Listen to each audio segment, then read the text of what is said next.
Ya perfectamente. Bien, entonces vamos a continuar con, ayer habíamos quedado un poquito analizando temas de lo que son las concepciones, ¿no? La concepción racional de la prueba, la concepción persuasiva de la prueba, ¿no? Entonces ahora vamos a continuar un poco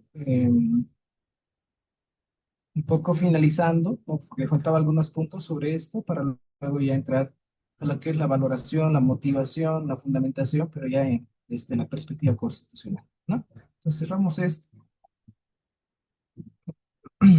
Ahora sí, ya. Ok. Voy a compartir. Aquí está. Bien. Ahora sí. ¿Pueden ver la pantalla? No sé si se está compartiendo. Sí, doctor, se ve. Bien. Entonces, ayer hemos hablado un poco de lo que es las discusiones sobre también estándares probatorios, ¿no? Hemos hablado sobre los problemas epistemológicos, son gran cuestiones abiertas sobre el tema de la naturaleza, la probabilidad, ¿no? Que hemos dicho que cuando se valora la prueba, se emite una decisión, la decisión desde una concepción racional no son certezas absolutas, sino son probabilísticas, dado que esa decisión puede tener cierto margen de error, ¿no? Entonces, las decisiones que se tomen en base a la valoración de la prueba siempre van a tener ese margen, ¿no? Ese margen de error y esa probabilidad de certeza, ¿no? Siempre son probabilísticas.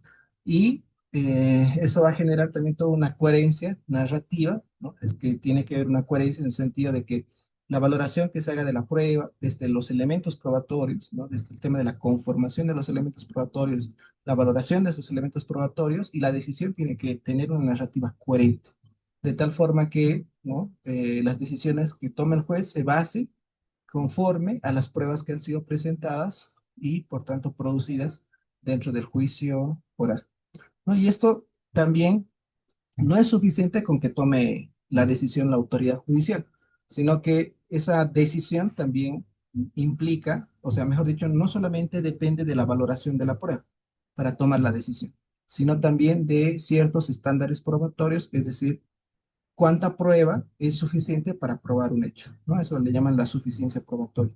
Y esa suficiencia probatoria tiene que ver con los estándares probatorios, que estos estándares siempre va a implicar también una distribución del riesgo de error. Hemos dicho que un estándar puede ser bajo o puede ser elevado, pero dependiendo si es bajo o elevado, se asume un riesgo de error, ¿no? En materia penal, si establecemos márgenes o estándares probatorios bajos, implica que el riesgo de error puede ser significativo si es que esto genera de que muchas personas inocentes puedan estar condenadas. Y si la sociedad está de acuerdo, es decir, preferimos que existan personas que estén condenadas y si dentro de esas encuentran personas inocentes, si ellos asumen de que aceptan, mejor dicho, ese riesgo de error, entonces, por tanto, es una decisión política sobre el cual están de acuerdo, ¿no? O, por el contrario, si establecen riesgo o estándares probatorios exigentes, esto implica que van a haber pocas personas que hayan sido culpables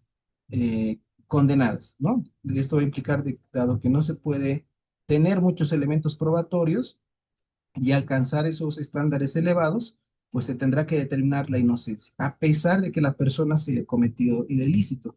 Y esto puede generar de que exista cierto grado de impunidad, es decir, que muchas personas también, debido a los estándares elevados, implique de que existan personas culpables, pero que hayan sido declaradas inocentes debido a la falta de suficiencia probatoria. De tal forma que esto genera grado de impunidad, ¿no? Entonces, si la sociedad está de acuerdo, estas instituciones encargadas de justamente elaborar las normas están de acuerdo con aceptar ese riesgo de error con la idea de que no existan inocentes, culpables, para eso se suben los estándares probatorios, pero también deja de cierta manera que ciertos culpables estén caminando por la calle, ¿no? Sean declarados inocentes. Entonces, claro, eso es un riesgo de error. Por ejemplo, por eso es que el estándar de prueba implica una decisión política, ¿no? Implica donde la sociedad esté consciente de, al establecer estos estándares, asuma la consecuencia, que esto puede implicar elaborar cierto estándar probatorio. Pero lo bueno de los estándares dan cierto criterio de objetividad, donde le exigen a la autoridad justificar de tal manera, ¿no? Cumpla cierta suficiencia probatoria para tomar recién la decisión de declarar la culpabilidad o inocencia de la persona. Pero eso es parte justamente de esta concepción racional, ¿no? Por otro lado, también una cuestión clave que se va a discutir en esto es cómo se formulan estos estándares. Si estos son precisos y tienen un objetivo, ¿no? Este es otro debate también. Si bien simplemente apelamos a que cuando hablamos de estándar implica de la suficiencia probatoria, pero esto puede ser realmente preciso y hay dos posiciones. Una posición donde dice que sí, sí puede dar cierto grado de objetividad los estándares, pero otra posición muy crítica es que no, simplemente te señalan que debe cumplir una suficiencia probatoria, pero eso no es nada preciso. Exactamente qué se tiene que cumplir, hasta dónde se tiene que llegar.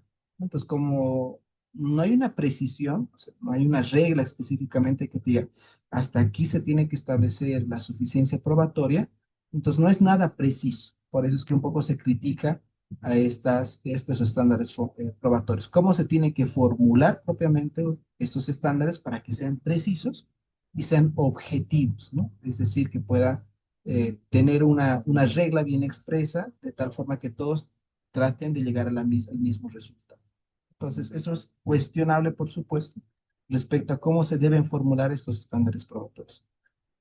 También una crítica a estos estándares son que tienen cierto grado de vaguedad, ¿no? Cierto grado de subjetividad y es más, la única manera de poder ser algo objetivo es que se formula a partir de fórmulas matemáticas, ¿no? La matemática es algo que te va a dar un resultado objetivo. Es decir, que si se determina que se ha llegado a un 100% de probabilidad, bueno, ese resultado, esa numeración de decir que es un 100%, un 90%, es algo objetivo. Pero ¿cómo podríamos nosotros traducir esa suficiencia en valores numéricos? ¿No? Entonces, eso, por supuesto, si bien la única manera de poder ser altamente objetivo es a partir de reglas numéricas, porcentuales, ¿cómo se traduciría esa suficiencia en estas reglas porcentuales? ¿No? Entonces ahí también existe un problema, una dificultad de poder, digamos, volver en números esa suficiencia. Es decir, si se llega a una suficiencia del 80%, se tiene que dar por probado la hipótesis sostenida por una de las partes. Pero, ¿qué implica el 80%? ¿No? De la suficiencia probatoria? Eso no se formula en forma matemática. Entonces, aquí tiene una cierta debilidad estos estándares propios.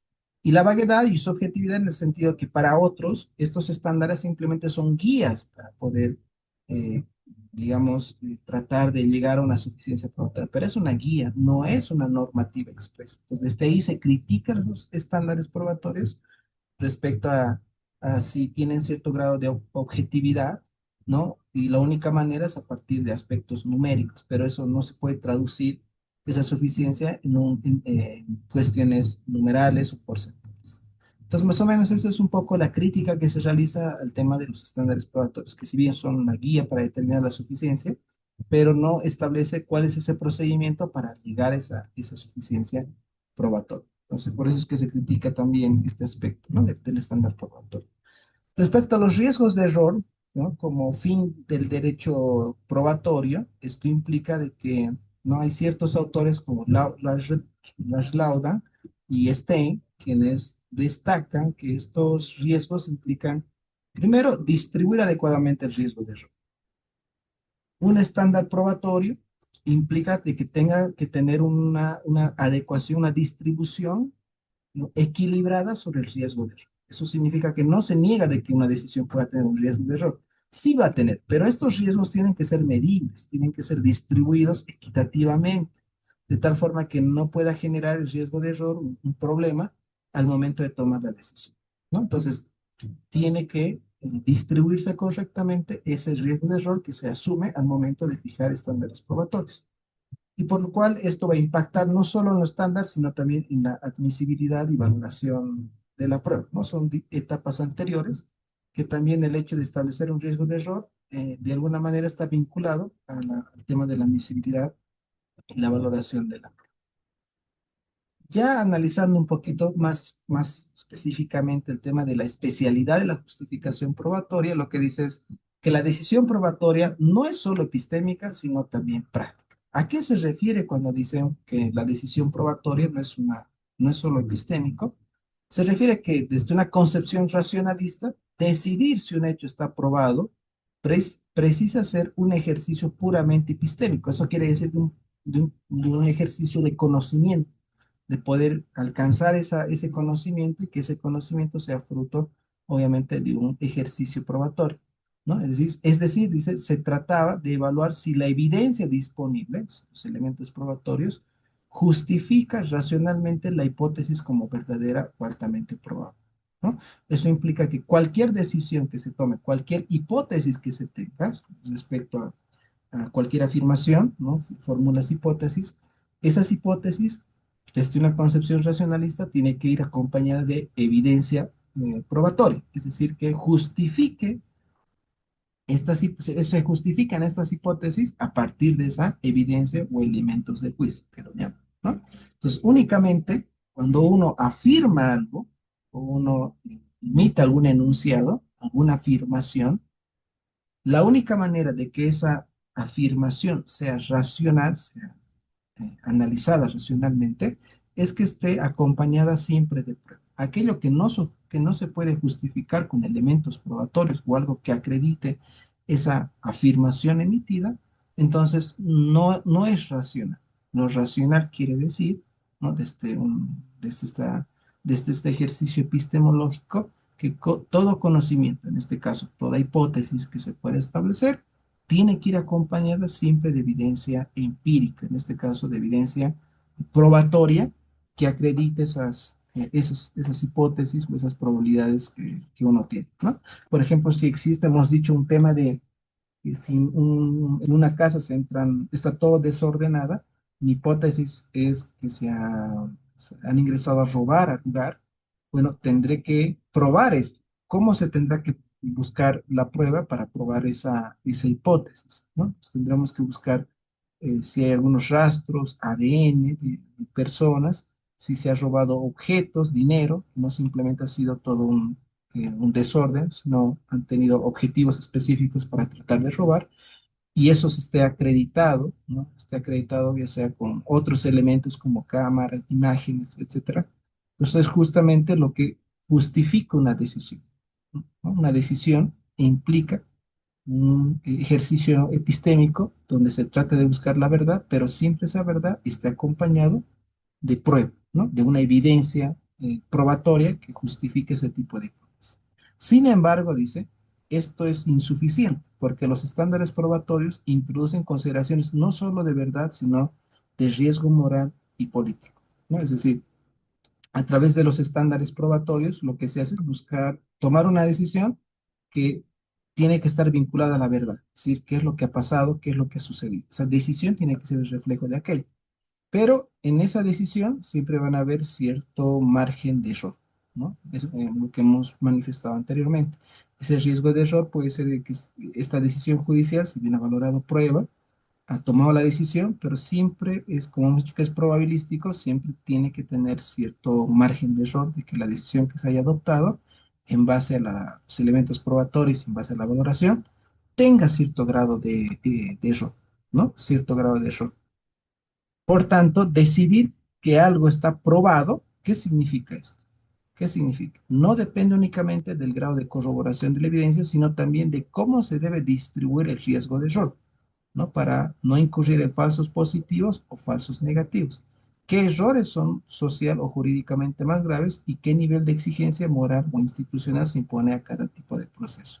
Entonces, reitero, la valoración probatoria, ¿no? Para la toma de una decisión no solamente se limita a poder corroborar ciertas hipótesis con elementos probatorios, sino también implica tratar de establecer estos riesgos de error, es decir, ser conscientes de que el juez, al momento de tomar la decisión, siempre va a tener ese riesgo de error, ese margen de error, que su decisión pueda ser equivocada y no corresponda con la realidad.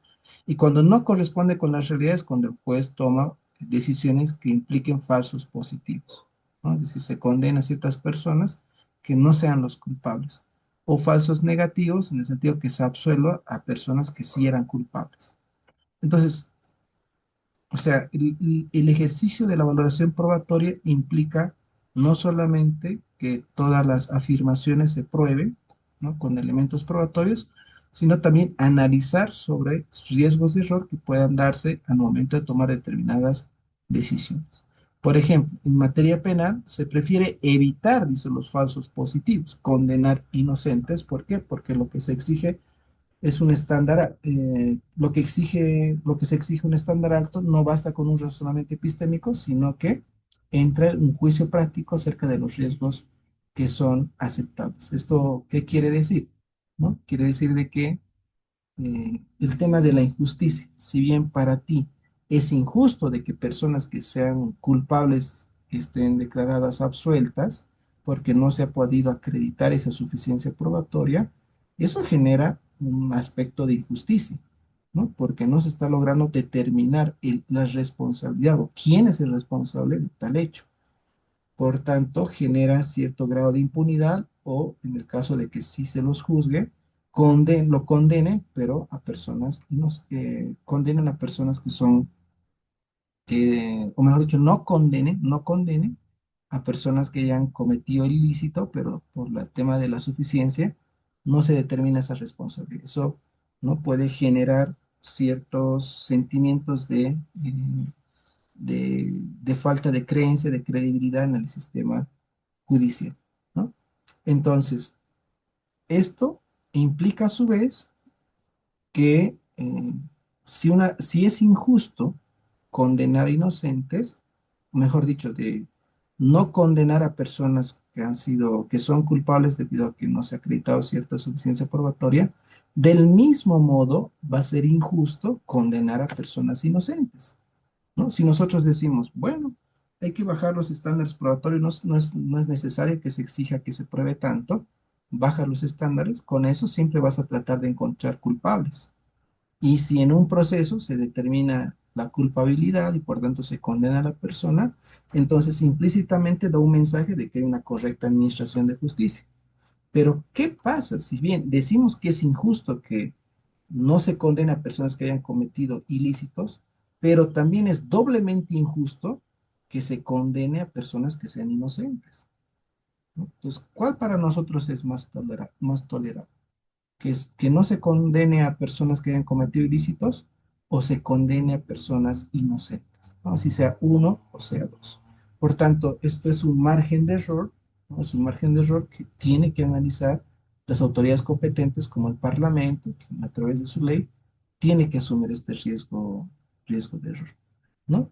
Y en cambio, en procesos civiles, la distribución del riesgo puede ser más equilibrada, ¿no? Porque en procesos civiles no está en juego el tema de la libertad, ¿no? El tema de la libertad de la persona propiamente, sino ciertos bienes que en muchos casos no implican afectaciones a la libertad de esas personas.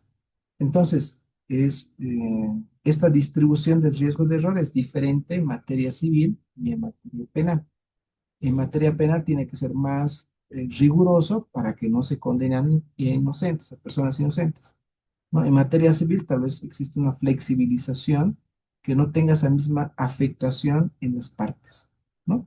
Entonces digamos que también varía del tipo de proceso en los riesgos de error que se van a asumir. Reitero, siempre desde una concepción racional se entiende de que va a haber riesgos de errores sobre la decisión que tome la autoridad judicial, ¿no? Esos riesgos de errores pueden implicar falsos positivos o falsos negativos. Y estos falsos negativos positivos muchas veces se toman por producto de ciertos sesgos que puede tener la autoridad judicial o administrativa para tratar de, no, estos sesgos, lo que quita, digamos, la objetividad a las decisiones judiciales cuando responden a sesgos, ¿no? Por otro lado, dice, ¿cómo se considera esas inferencias normativas y los juicios valorativos? ¿Qué implica esto? Dice, cuando el juez decide si una hipótesis está suficientemente probada, no solo realiza inferencias fácticas, sino también inferencias normativas que se manifiestan en, uno, la aplicación del estándar de prueba. El estándar es un umbral normativo no epistémico para determinar si la prueba es suficiente el juez debe interpretar qué significa más allá de toda duda razonable. Cuanto más corroboración exista, preponderancia de la evidencia, cuanto incertidumbre es tolerable institucionalmente. ¿No? ¿Qué quiere decir esto? Que los estándares probatorios se fijan a través de reglas normativas, ¿no? Por eso es que tiene que estar en una ley o en una sentencia, y la sentencia podría fungir esta idea de norma, ¿no? Entonces, un estándar siempre tiene que desarrollarse a partir de una normativa. Esa normativa es la que va a dar cierta uniformidad para que todos los jueces, ¿no?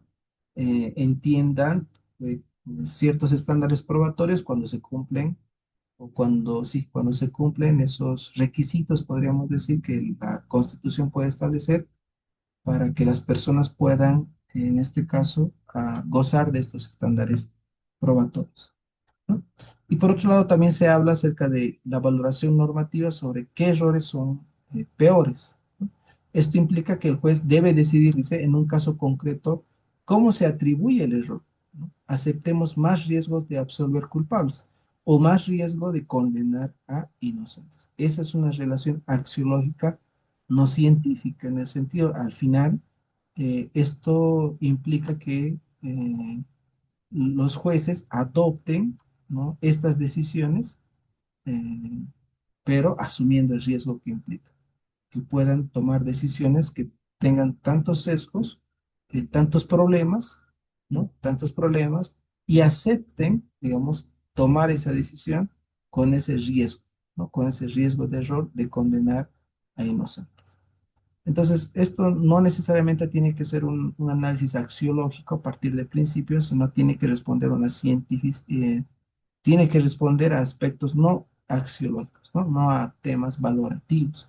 Eso es importante porque muchas veces cuando decidimos qué decisión es la correcta a partir de ciertos estándares que le llaman, adoptamos la que sea más favorable, etcétera, ¿no?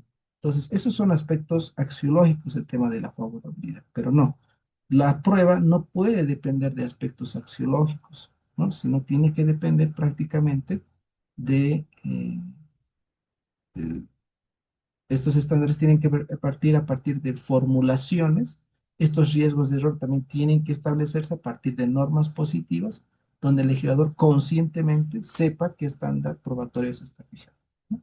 Por otro lado, la incorporación de reglas de exclusión o reglas de valoración. Esto implica que estas reglas no dependen de lo que sí es verdadero, sino de principios como dignidad, humanidad, debido proceso, protección contra métodos ilícitos u obtención de la prueba. Es decir, al final, tomar una decisión no depende si esto es falso o verdadero, ¿no? Sino depende también de ciertos derechos fundamentales que se tienen que garantizar al momento de tomar la decisión, como el debido proceso, la dignidad, la protección contra métodos ilícitos de obtención de prueba. Por ejemplo, dice, excluir prueba obtenida con tortura no depende de su veracidad, sino de un juicio normativo, ¿no?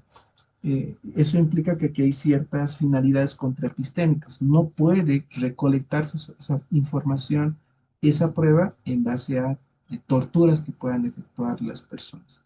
Pues ahí, por ejemplo, como está prohibido cualquier tipo de tortura, no se podría ponderar, ¿no? Porque la norma se expresa. Por ejemplo, si una norma se expresa y dice que se prohíbe la tortura, e implícitamente nosotros realizamos como jueces actos de tortura para tratar de autoincriminar a una de las partes, eso ya implica, por supuesto, ciertas conductas que van contra, ¿no? contra el mismo sistema jurídico, o que implican un juicio normativo.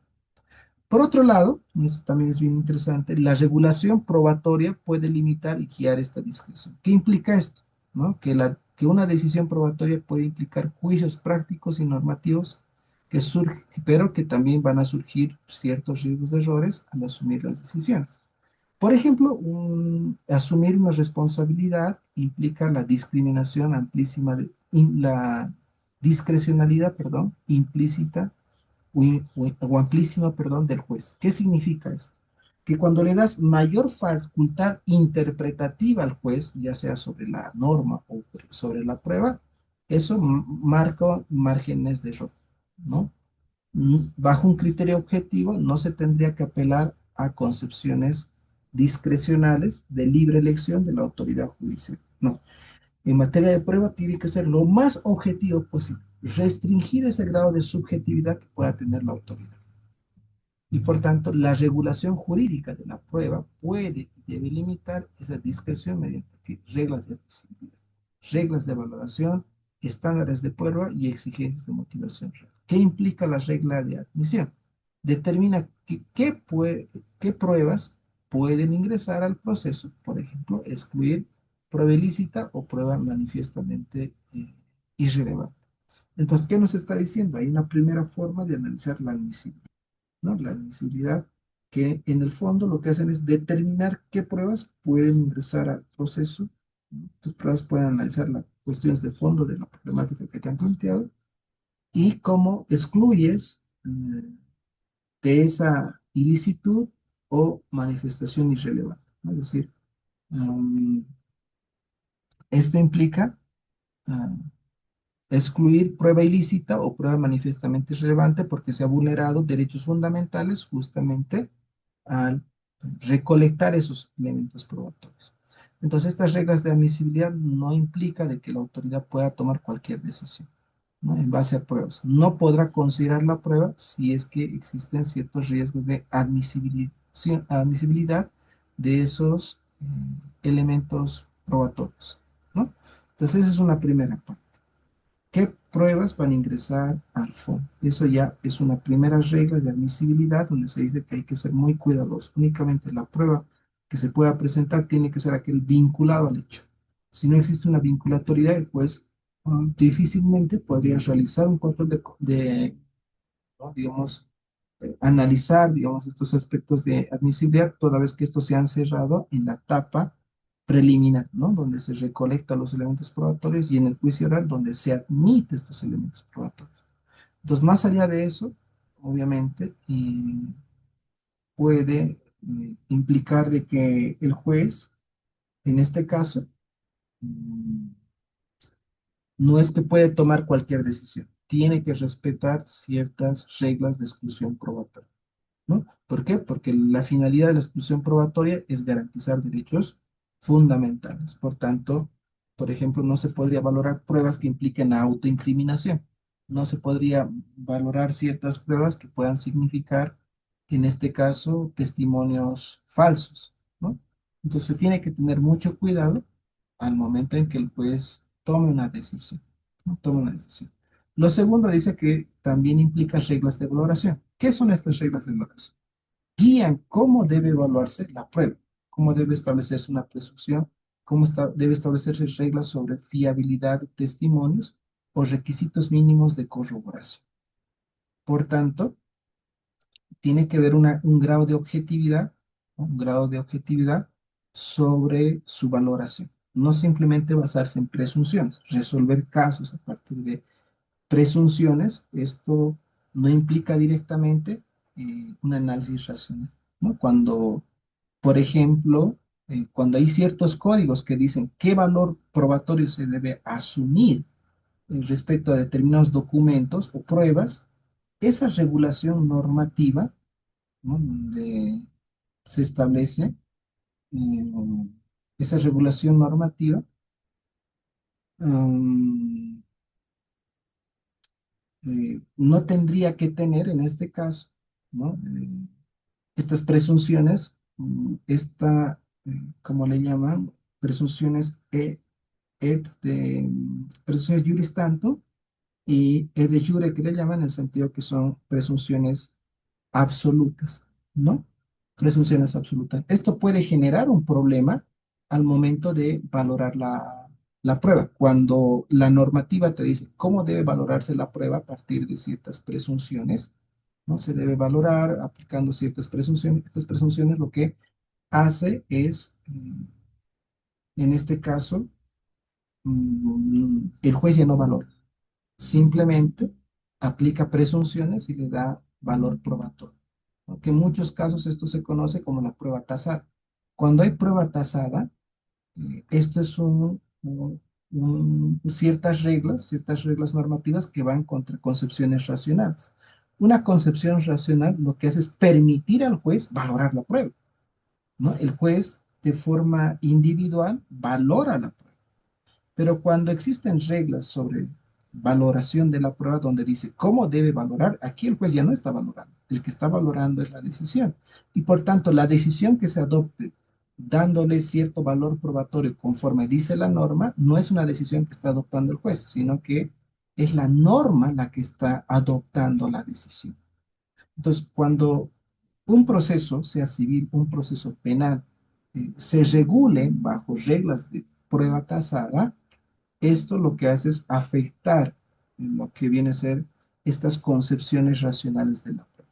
Una concepción exige que la valoración lo efectúe propiamente el juez, ¿no? No lo efectúe la norma, porque si lo efectúa la norma, ya el juez no está tomando ninguna determinación, simplemente está aplicando lo que dice la prueba, la norma de cómo tiene que valorar, ¿no? Las presunciones también pueden jugar este tipo de puede generar este tipo de problemas, como por ejemplo si se considera ciertas presunciones al momento de aplicar o valorar la prueba y dice, se debe presumir ciertas declaraciones, ¿no? Como verdaderas, aquí el juez ya no va a valorar si su declaración es falsa o es verdadera. La norma ya le está diciendo que simplemente debe presumir, es decir, ya está dando una valoración probatoria a ciertas declaraciones, donde aquí el juez no va a objetar nada, no va a decir si su testimonio es falso o verdadero. La presunción le está diciendo que tiene que establecer por verdadero esa declaración. Entonces, las presunciones, obviamente, de alguna manera, cuando se ejerce de esta manera, cuando se aplica de esta manera las presunciones, como presunciones absolutas, que no van a estar sujetas a prueba en contrario, esto más aún va a tener un problema, ¿no? Cuando se establece que estas presunciones no pueden aceptar por el contrario. Cuando hay ciertas declaraciones y se dice de que se tiene que dar toda la credibilidad a esas declaraciones, esto implícitamente, cuando si se toma en un extremo, los jueces no van a aceptar prueba en contrario, ¿no? Como el caso también de ciertas declaraciones de los menores. Cuando se establece las declaraciones de los menores y se aplica estas presunciones de veracidad, cualquier elemento probatorio que trate de desacreditar no va a tener ese mismo valor que la presunción de veracidad en declaraciones de menores. Por tanto, se va a presumir como cierta esas declaraciones que emite el menor y por tanto no se va a poder mm, tratar de generar otra hipótesis o, mejor dicho, otra valoración sobre esa declaración del menor, ¿no? Entonces, las presunciones cuando se aplican de esta manera lo que hacen es afectar la racionalidad probatoria. Los jueces ya no valoran la prueba, sino que aplican directamente estas presunciones normativas, de tal forma que son esas presunciones las que valoran la prueba, no el juez. También van a existir, dice, reglas sobre la fiabilidad de los testimonios, ¿no? Esto, dentro de una concepción racional, es importante. ¿Qué quiere decir? ¿Qué quiere decir qué quiere decir la fiabilidad? La fiabilidad quiere decir de que cómo se han obtenido sus elementos, ¿no? Si son fiables o no son fiables. ¿Eso qué implica? ¿No? De que para que un criterio sea objetivo, para que un criterio, o una prueba, mejor dicho, sea valorada de forma objetiva, siempre tiene que tener, pasar por un test de fiabilidad del testimonio, ¿no? De que esas declaraciones sean fiables.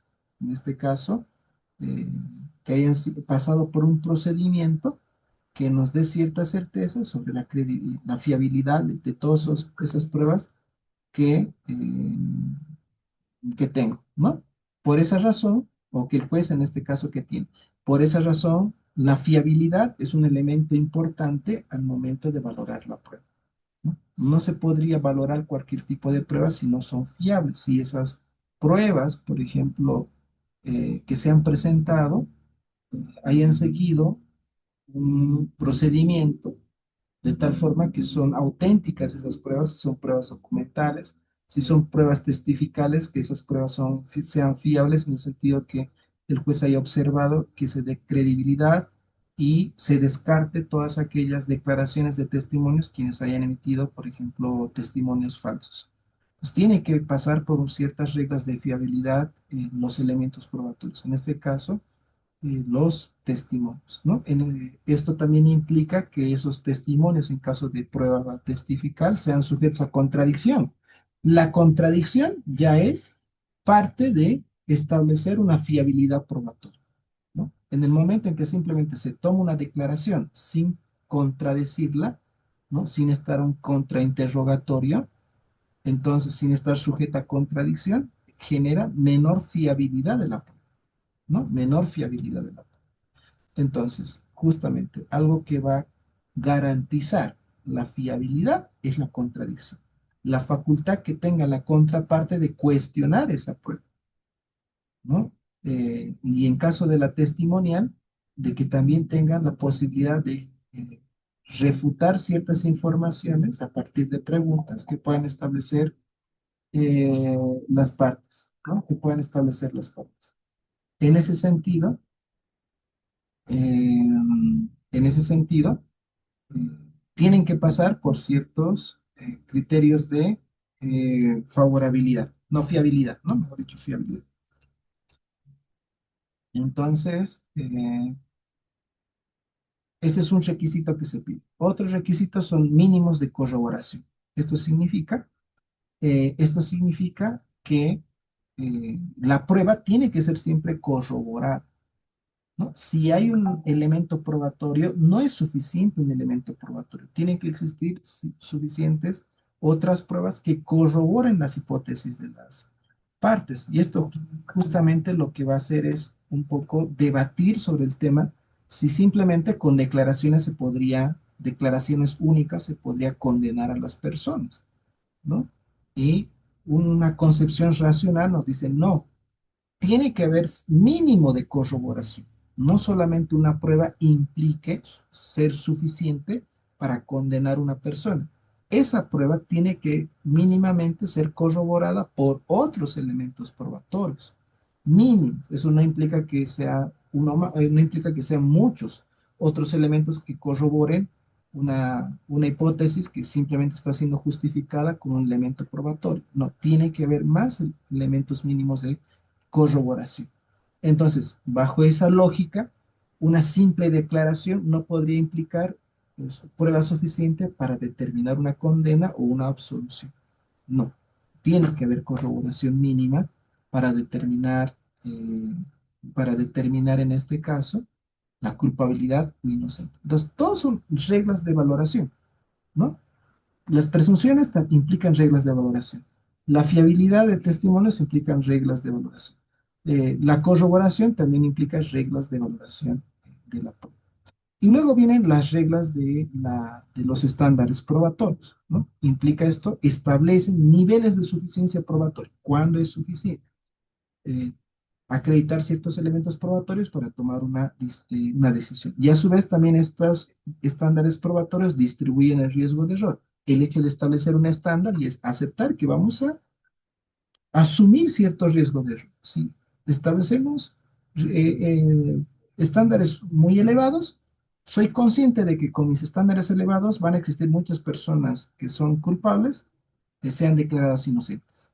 Acepto ese error, porque prefiero de que no existan personas inocentes condenadas, porque para mí es sumamente intolerable que personas inocentes hayan sido condenadas. Para que no exista estos errores de condenar a personas inocentes, tengo que yo aceptar de que los estándares sean elevados. Pero si por el contrario, ¿no? Yo establezco un estándar probatorio bajo, entonces también soy consciente de que acepto de que existan personas inocentes culpables, pero prefiero que existan inocentes, acepto esto, con la idea de que las personas que hayan cometido delitos sean condenadas. Y si dentro de esas condenadas hay inocentes, lo acepto. Es aceptar un riesgo de error. Entonces, los estándares juegan con estos dos aspectos. Uno, formular estos niveles de suficiencia probatoria a través de estándares y segundo, aceptar los riesgos de error. Entonces, tenemos que ser conscientes también de qué es lo que preferimos, ¿no? Y la regulación de los estándares limita que cada juez decida arbitrariamente qué considera suficiente. Claro, esto también cuando apelamos al término que un estándar es determinar la suficiencia probatoria, ¿qué se entiende por suficiente? Por suficiencia, ¿hasta qué grado? Y hay ciertos autores que son muy críticos con los estándares porque hemos dicho, la única manera de establecer algo objetivo es de manera numérica, de manera matemática, pero eso no se puede trasladar la suficiencia a temas numéricos. No hay una fórmula numérica para que sea totalmente objetivo un estándar, ¿no? Esa es una crítica, por ejemplo, a lo que le hacen Jordi Ferrer. Jordi dice, hay que formular estándares y esto da cierto grado de objetividad y los críticos le digan, no, no, no, la única forma de que me dé grado de objetividad es que me establezcas de manera numérica, porcentual. Pero ¿cómo podrías transformar razonamientos en aspectos numéricos? Eso es difícil, ¿no? No hay una fórmula matemática. E incluso, a ver, si esto llevamos al tema de la argumentación, cuando Robert Alex establece el tema de la ponderación, establece fórmulas matemáticas. Pero ¿cómo funcionan esas fórmulas? Nadie lo entiende cómo funcionan esas fórmulas matemáticas que impliquen efectuar una ponderación. Lo mismo en la prueba. No hay una fórmula específica que puedas, no hay una fórmula matemática que pueda traducirse una suficiencia, ¿no? Entonces, es una crítica que un poco se establece al momento de formular estos estándares probatorios, ¿no? Eh,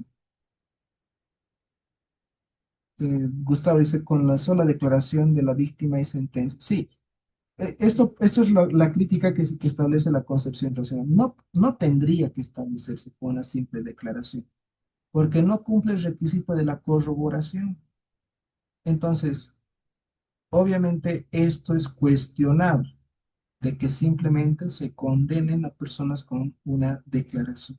Si bien no hay otros elementos, pero tendrían que existir, ¿no? No solamente una declaración, un aspecto, por ejemplo, pericial, ¿no? Se presentó un caso al Tribunal Constitucional donde se estaba así determinando la condena con una declaración. Entonces, ¿qué dijo el Tribunal Constitucional? ¿Será que es suficiente la declaración? Partió de la hipótesis de que no, ¿no? Bajo una concepción racional no es suficiente una declaración. Entonces, ¿cuál ha sido el error del Ministerio Público? Si el ministerio dijo, no hay elementos probatorios, en realidad no existirá otros elementos probatorios para acreditar, por ejemplo, el tema de violación, más que la simple declaración.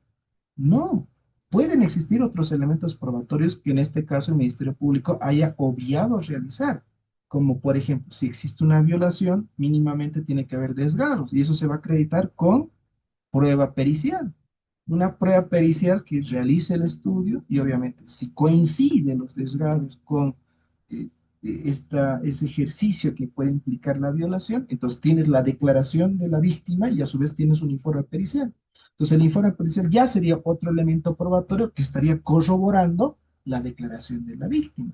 Entonces, cuando el Ministerio Público dice que no existen otros elementos probatorios más que la simple declaración y por tanto sería suficiente para condenar, no es una, no es algo evidente, ¿no? No es algo evidente. ¿Por qué? Porque siempre van a haber también otros elementos, aunque sean mínimos, que traten de corroborar eh, otra prueba, ¿no? Y de la sumatoria de esas corroboraciones, por supuesto, se pueda determinar o pueda determinarse la verdad de los hechos, ¿no? En términos de probabilidad. Entonces, por esa razón, ¿no? No se podría simplemente condenar a una persona con una sola prueba, si es que eso no está corroborado con otros elementos probatorios mínimos. Y eso es lo que exige la concepción racional de la prueba, ¿no? La concepción racional de la prueba. Muy bien, entonces, lo que dijo el tribunal, ¿no?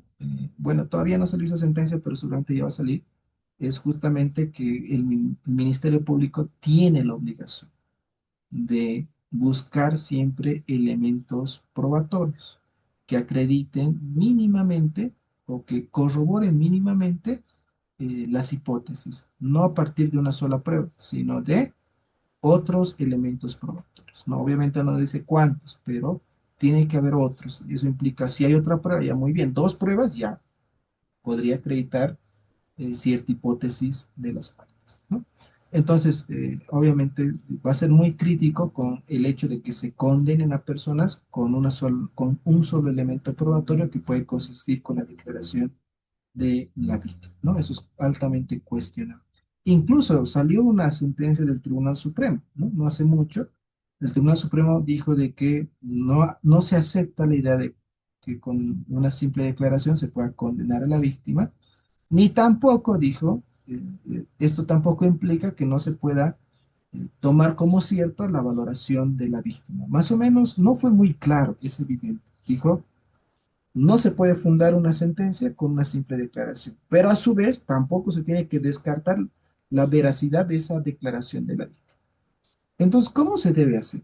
Bueno, pues ahí hizo un poco la crítica a la sentencia del Tribunal Supremo del magistrado Ortega, que es aquí de Chuquisaca, donde, claro, fue algo interesante, pero tampoco dio una fórmula. Entonces, ¿cómo se debe efectuar la valoración? Si tú dices de que no se puede fundar, pero a su vez dice que hay que darle credibilidad a la víctima de esa declaración, entonces, ¿cómo tiene que realizarse? ¿No? Entonces, la concepción de del racional te dice, bueno, tiene que haber otros elementos que corroboren esa declaración, sean elementos mínimos, pero se tenga que establecer. Y el tribunal lo que dice, si es un tema de violación, lo que corrobora una declaración es una prueba pericial. Y con eso ya tienes una corroboración mínima que podría sustentar una condena o la inocencia, por supuesto, del acusado, del imputado, del acusado, ¿no? Bien, entonces estamos viendo un poquito de estas reglas desde la concepción racional. El otro es la exigencia de motivación racional. Este dice que obliga al juez a explicar qué inferencias realizó, qué generalizaciones empíricas utilizó, qué valoraciones normativas aplicó y cómo aplicó el estándar de pruebas. Es decir, no solamente implica valorar, sino también implica motivación. Aquí implica justificación racional de la toma de la decisión. El juez está obligado a explicar cómo ha realizado toda esta valoración de la prueba, ¿no? ¿Qué inferencias has realizado? A partir de la valoración que ha efectuado, ¿qué inferencias ha efectuado? Esto implica, por ejemplo, dentro de la etapa de la valoración de la prueba, hay dos aspectos que se tienen que cumplir. La valoración individual de la prueba, que tiene que ver con la fiabilidad de la prueba, y la valoración en conjunto de los elementos probatorios. La valoración en conjunto implica que toda la prueba esté destinada a acreditar las hipótesis, ¿no? Y esas hipótesis se establecen a partir de inferencias. De todas estas pruebas se puede inferir esta hipótesis. Entonces, si esos elementos probatorios puede inferir hipótesis a partir de esa valoración, entonces se cumple el tema de la valoración en conjunto de los elementos probatorios. Entonces, estas inferencias, se tiene que efectuar inferencias y se tiene que explicar cuáles son esas inferencias que ha realizado el juez a partir de la valoración de la valoración individual y de la valoración en conjunto o colectiva de los elementos probatorios. Entonces ahí lo que se exige es motivación. A su vez dice qué generalizaciones empíricas ha utilizado, ¿no? Si a partir de, se ha utilizado, por ejemplo, lo que viene a ser inferencias inductivas, ¿no? ¿Cuál ha sido? Una inferencia deductiva, inductiva, ¿no? ¿Cómo ha aplicado ciertas generales? Tiene que haber una explicación de la utilización de esas generalizaciones empíricas a partir de los elementos probatorios que realiza el juez. ¿Qué valoraciones normativas aplicó? En este caso, las normas, el aspecto de la subsunción de la norma, ¿no? Es decir, cómo ha subsumido esta normativa, este tipo penal dentro de los hechos que el juez ha valorado.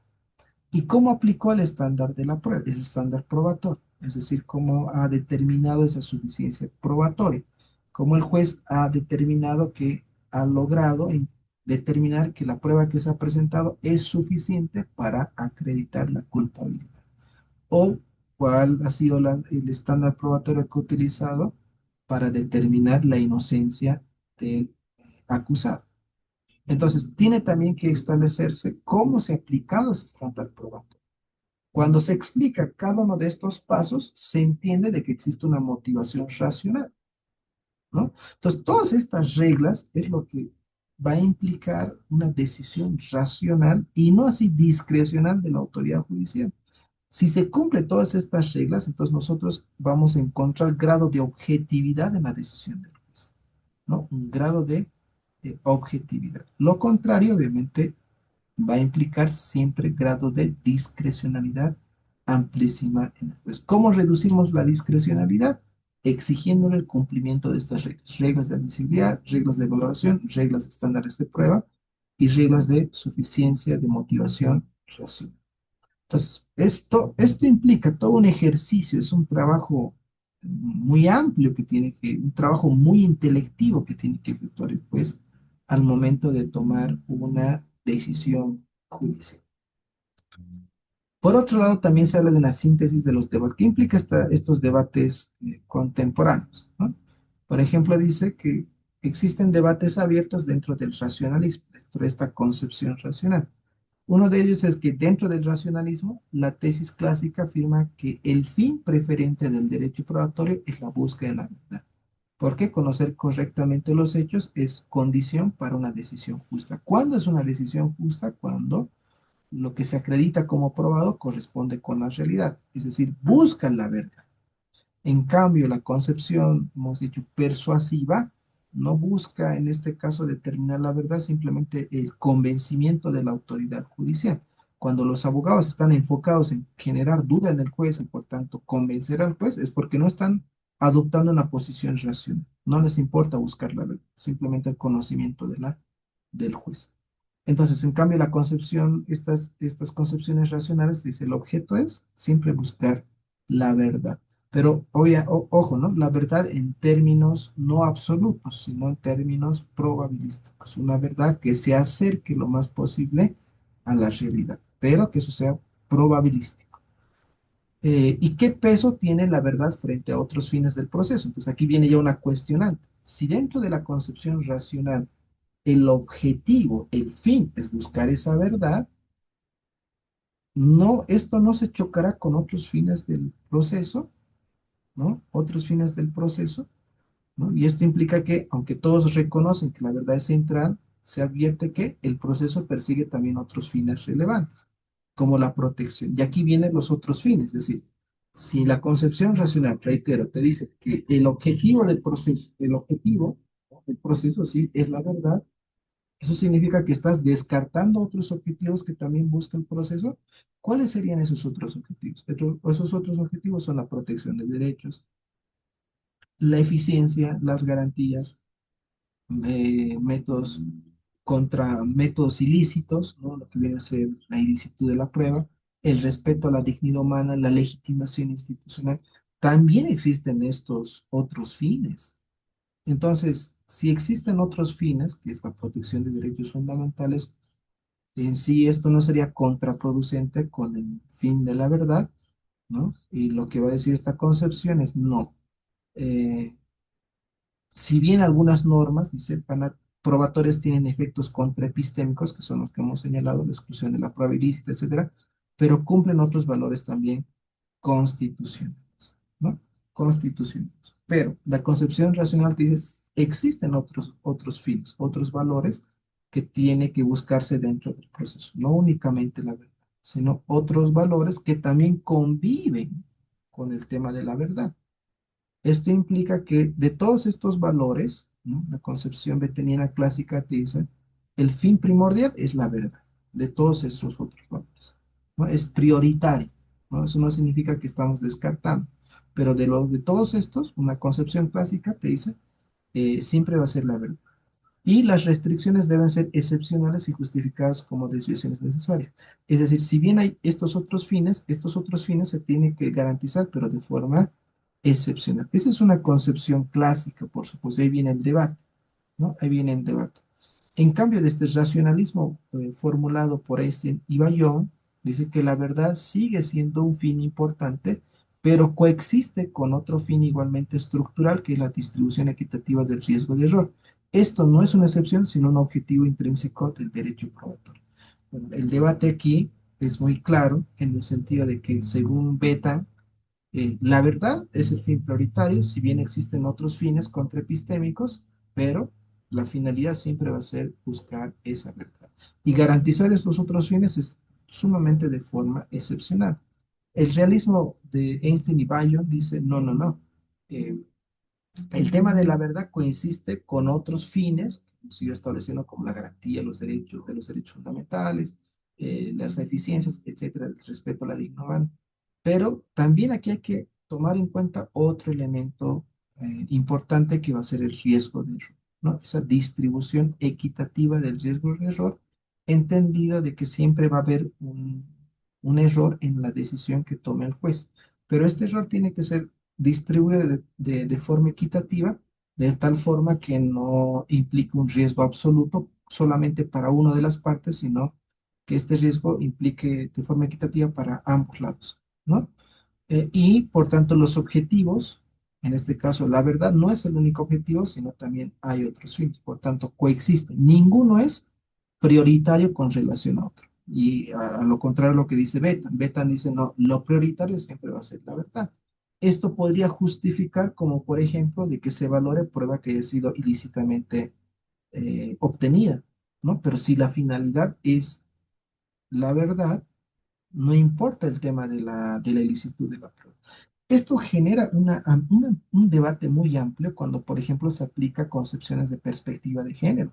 Cuando se aplica concepciones de perspectiva de género, mayormente van a primar ciertos principios, como el principio de verdad material. Si la prueba ha sido ilegalmente obtenida, pero bajo el principio de verdad material, no se podría excluir esa prueba, porque el objetivo es la verdad.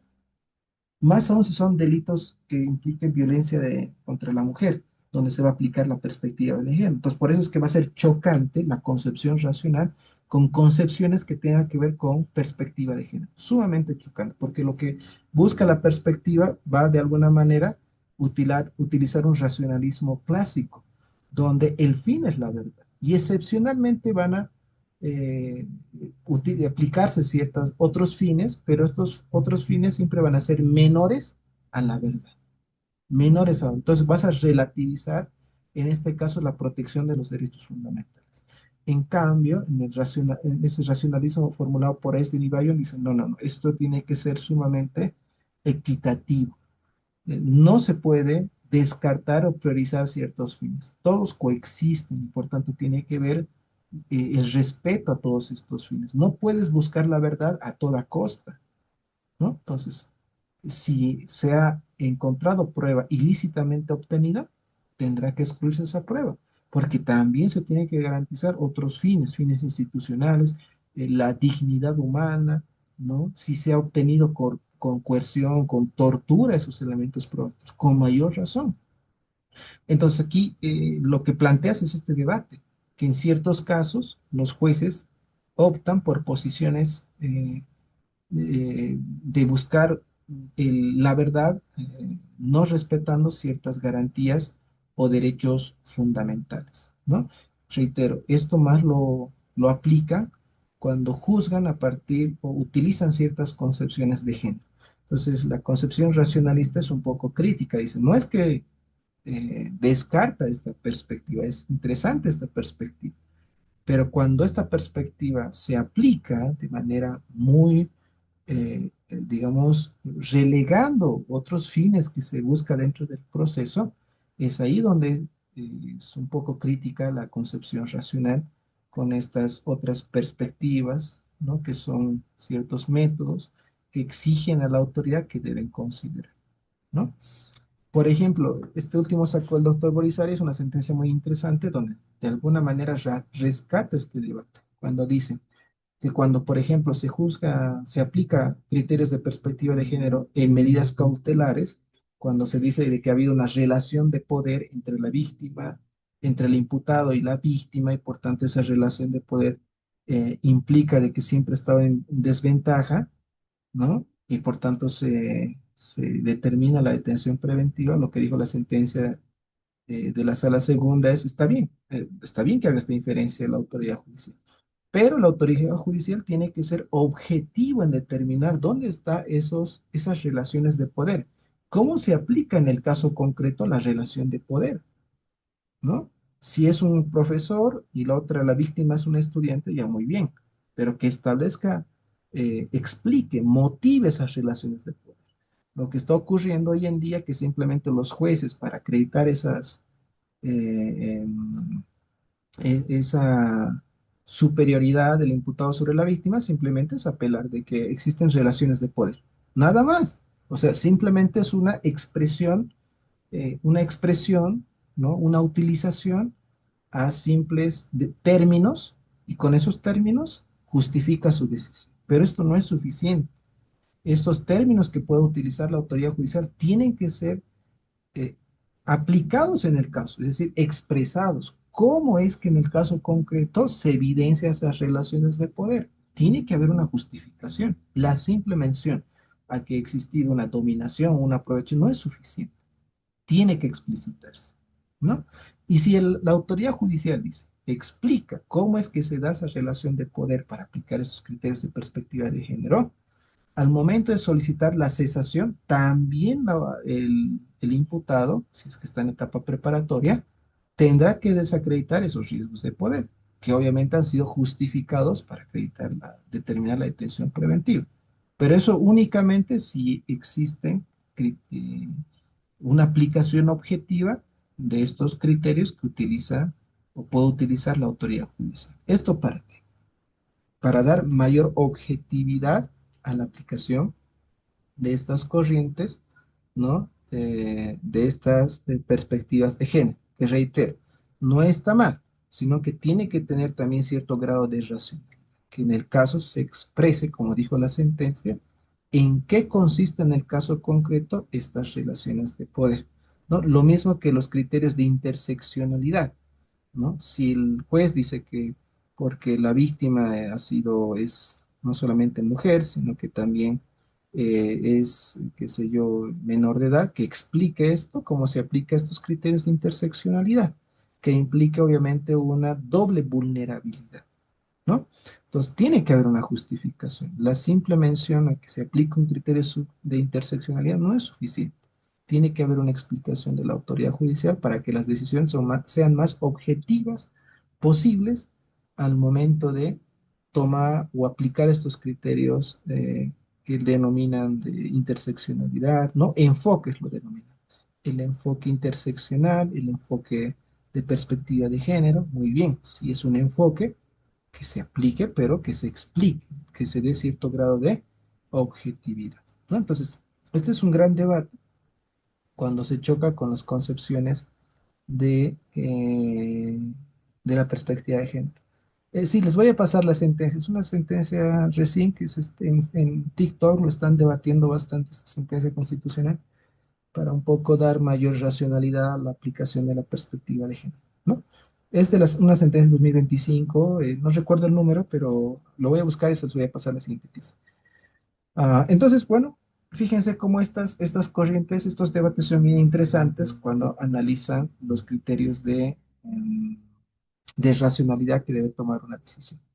Por otro lado, también, ¿qué implica equilibrar, cómo equilibrar minimización y distribución de ese riesgo de error? ¿No? Hemos dicho que esta segunda posición, donde te dice que no solamente debes considerar estos otros valores, sino también tienes que considerar el riesgo de error, por tanto, tiene que ser equitativo. ¿Cómo implica ese equilibrio? ¿No? ¿A qué se refiere con ese equilibrio de esa distribución de riesgo de error? Entonces, lo que dice que uno de los temas más profundos dentro del racionalismo contemporáneo va a ser la minimización del riesgo de error. ¿Cómo minimizar ese riesgo de error? Dice, esta va a ser una idea clásica del racionalismo donde las reglas probatorias deben buscar acercarse todo lo posible a la verdad y reducir la probabilidad de errores fácticos. Bueno, entonces, lo que dice es que hemos dicho que como toda decisión es probabilística, tiene que existir un riesgo de error, ¿no? Ya muy bien. Marco dice la 460-2025 C2 del 23 de mayo. Excelente, gracias, Luco. Esa es la sentencia que cuestiona el tema de que tiene que motivarse el tema de las relaciones de poder que los jueces siempre citan, pero lo utilizan como una cita, no explicitan esas relaciones de poder, ¿no? Bien, entonces lo que dice el riesgo de error es justamente es que debe ser siempre mínimo, ¿no? Si partimos de la idea de que toda decisión es probabilística y por tanto hay un margen de error, ese margen de error tiene que ser mínimo, ¿no? Y por tanto la decisión tiene que acercarse lo más posible a la verdad, pero la verdad no entendida en términos absolutos. ¿Por qué? Porque la concepción racional entiende de que no se va a poder reconstruir exactamente la realidad, lo que ya ha pasado. Eso es imposible, porque todos esos detalles, difícil de reconstruir, ¿no? Más aún en un proceso, porque el proceso tiene muchas limitaciones para reconstruir la verdad. Y ayer hemos explicado en qué consiste todas estas limitaciones para reconstruir la verdad. Pero tiene que reducirse ese riesgo de error, ¿no? Lo que dice, no es que no tiene que haber un error, sino puede haber, pero tiene que ser un error mínimo. Eh, y por tanto, lo que exige es que para que una decisión sea justa, sea correcta, debe tener un mínimo de riesgo de error, mínimo, ¿no? Y el tema de la distribución del error implica que la justicia procesal no solo exige minimizar errores generales, sino decidir qué errores son más tolerables. En penal, por ejemplo, se prefiere absolver culpables antes que condenar inocentes. Entonces, esto ya es equilibrar los riesgos de error, ¿no? En materia penal, eh, ya lo que se maneja como riesgo de error va a decir que lo más racional es absolver culpables antes que condenar inocentes. Y esto Jordi Ferrer también coincide, dice que si bien es injusto que personas que hayan cometido ilícitos hayan sido declarados inocentes, es injusto esto, es evidente, es injusto, pero es doblemente injusto o es mucho más injusto condenar a inocentes. Entonces, si una concepción racional te dice, ¿qué es más injusto? ¿No? Hay dos injusticias. De estas dos injusticias, ¿cuál es peor que la otra? Y entonces lo que dice, lo que es más peor es condenar inocentes. Entonces, si partimos de que es más injusto condenar a inocentes, entonces nuestros estándares tienen que ir direccionados a ser elevados, ¿no? Ser exigibles en los estándares. Porque si bien es más tolerable, que en este caso existan personas culpables declaradas inocentes, lo otro es más intolerable, ¿no? Es tolerable uno y lo otro es intolerable. Entonces esto se aplica dentro de materia penal. En materia civil el riesgo es diferente, ¿no? En materia civil el riesgo puede distribuirse de manera más asimétrica. ¿Por qué? Porque tampoco están en juego la libertad de las personas, sino cuestiones que pueden implicar intereses patrimoniales, ¿no? Intereses económicos, y donde incluso en los procesos penales ambos participan para establecer cuáles son lo que viene a ser cómo se va a trabar el proceso, ¿no? ¿Qué es lo que se tiene que probar? Esa prueba va a partir justamente de ambas partes, ¿no? De lo que manejen y establezcan qué es lo que se tiene que probar. Entonces, quien fija en este caso sobre qué se va a probar son las mismas partes. En materia penal no fijan las partes, sino se fija a partir del hecho que ocurre. Y la normativa establece que en determinados hechos se establece qué es lo que se va a discutir, ¿no? Y qué es lo que se tiene que probar. Entonces, el diseño en materia penal es diferente en materia civil. Por eso es que las relaciones de la distribución del error va a ser distinto en materia penal que en materia civil. En fin, dice, fue denominado por Larry Lauda, que es eh, digamos, profesor norteamericano, como cuasi epistémico, que no contradice el racionalismo, pero tampoco se reduce a la búsqueda de la verdad, ¿no? Entonces, estos riesgos de error también tienen todo un análisis, ¿no? Respecto a la minimización del error y la distribución de ese error. Otro punto que también se analiza en este aspecto es el conflicto entre ambos fines. Como dice, minimizar errores puede llevar a acumular más pruebas, ampliar facultades investigativas y flexibilizar la admisibilidad, ¿no? Flexibilizar la admisibilidad. Eh, Esto implica que para acreditar un hecho tienes que tener mayores elementos probatorios, ¿no? Para minimizar ese error. Si queremos tener una decisión que sea lo más cercana a la realidad y por tanto una verdad, tendrías que juzgar a partir de una acumulación de elementos probatorios. Y esto va contra esa idea que simplemente implique condenar a una persona con un elemento probatorio. Entonces, esto es totalmente contra.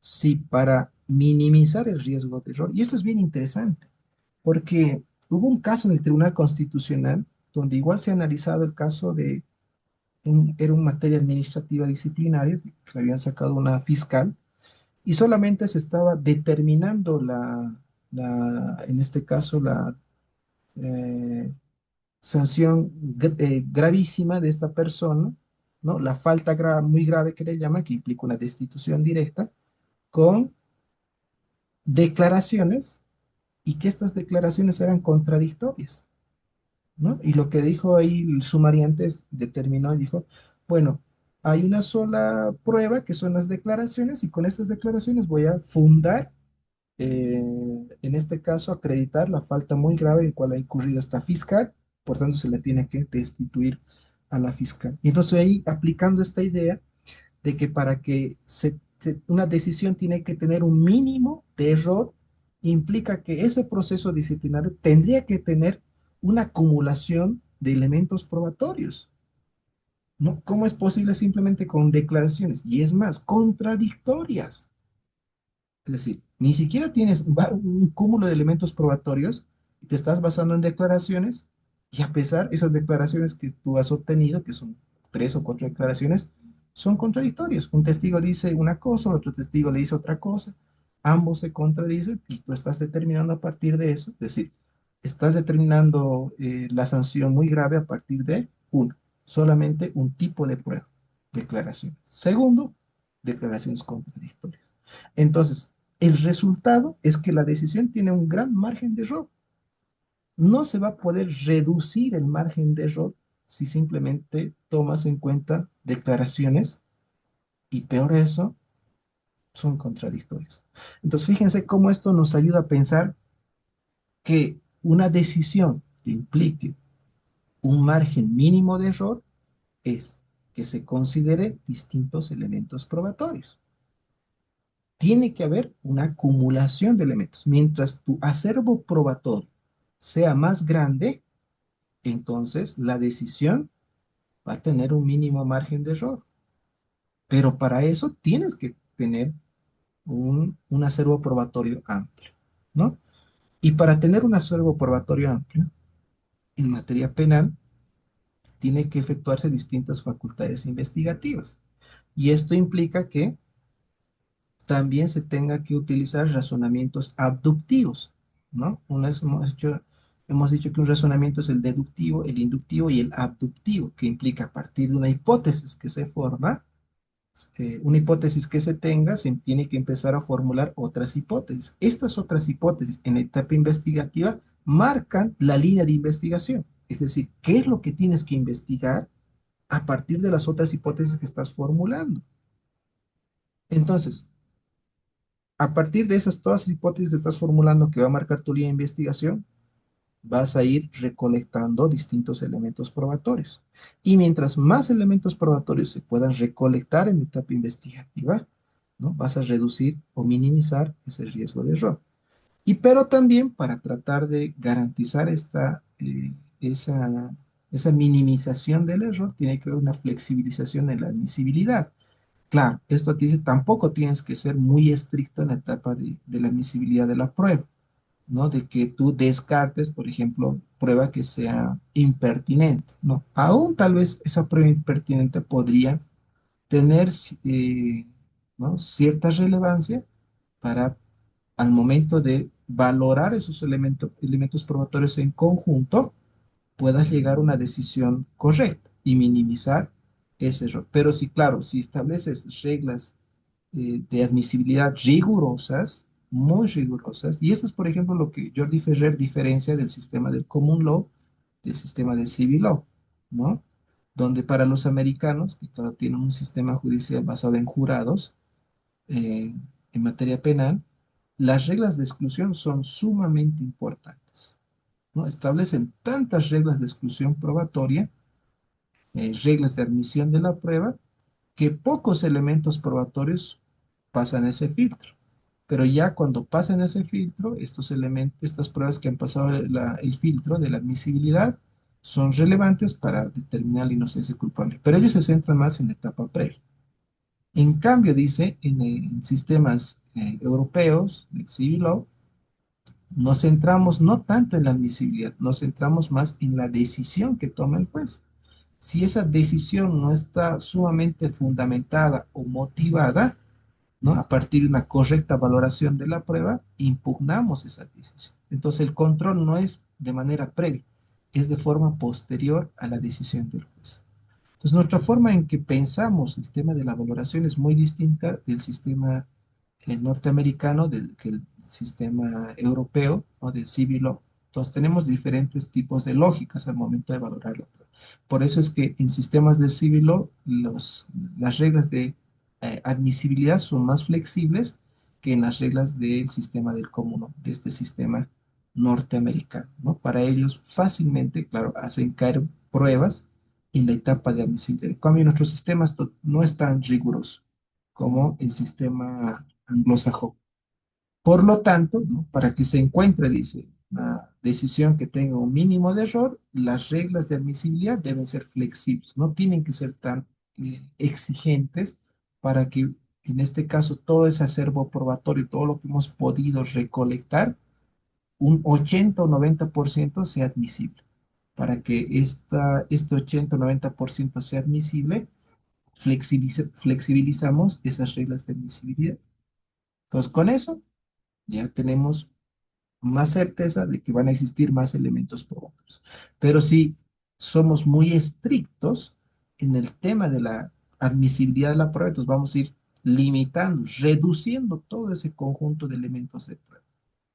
Y si es sumamente exigible la admisibilidad, vamos a reducirlo a su mínima expresión, la recolección de los elementos de prueba, porque todo va a ir directamente a la exclusión de la prueba, ¿no? A eliminar prueba por no ser impertinente y eso nos va a dejar pocos elementos probatorios. Y la lógica nos dice que si tienes pocos elementos probatorios, hay mayor riesgo, existe mayor riesgo de que la decisión tenga un margen de error, un mayor margen de error, ¿no? Bueno, entonces, por eso es que tiene que establecerse, dice, una distribución equitativamente del riesgo de error, lo cual puede exigir, ¿no? Reglas que aumenten la posibilidad de error en términos absolutos, ¿no? Como lo que implica la exclusión de la prueba, eh, muy fiable, pero obtenida ilícitamente. Eh, claro, y esto hemos discutido, ¿no? ¿Hasta qué punto se podría admitir prueba ilícitamente obtenida? Si es muy flexible las reglas de admisibilidad, podría admitirse.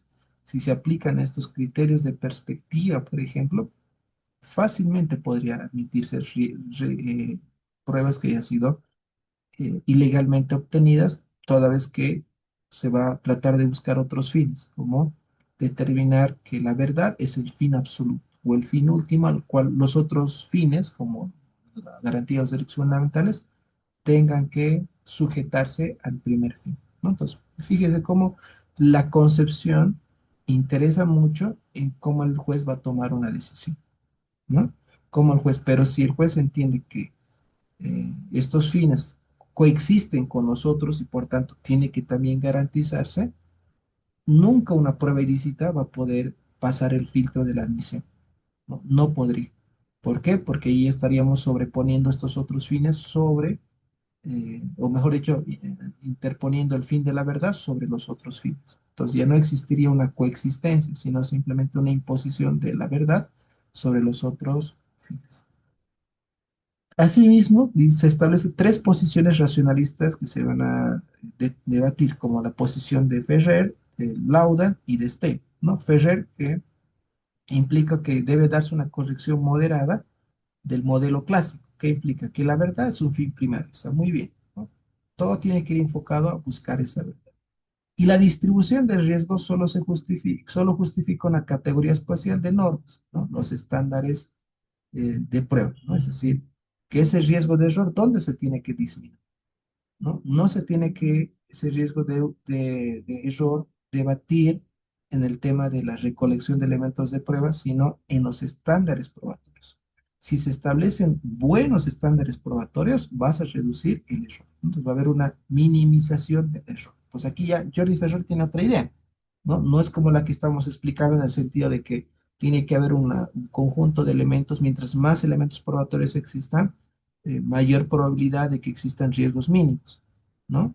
Pero Ferrer dice, no, esto se debe debatir en la fase de la toma, antes de la toma de la decisión que tiene que ver con, con los estándares probatorios. Aquí se va a reducir el error. Si hay un buen estándar de prueba, el juez determina cuándo es suficiente, cuándo se ha probado suficientemente, entonces reduces ese margen de error. Laudan dice no, trata de hablar de una ampliación moderada, ¿no? Que la distribución del riesgo de error debe ser considerada desde el diseño mismo del proceso, no solo al final, a diferencia de Ferrer. Ferrer dice, ¿dónde reduces el riesgo de error? En la etapa de los estándares. ¿Y en qué etapa se encuentran los estándares? ¿No? Primera etapa es recolección de elementos de prueba. Segunda etapa es la valoración de la prueba. Tercera etapa es formulación de los estándares. En esta tercera etapa es donde se tiene que reducir el riesgo de error porque ya se toma la decisión, ¿no? Es decir, casi al final. Pero Laudan te dice, no, no puede establecerse las reglas para reducir el error en la fase final, en la fase de los estándares. No, esto tiene que tomarse desde el mismo diseño procesal, es decir, desde el inicio.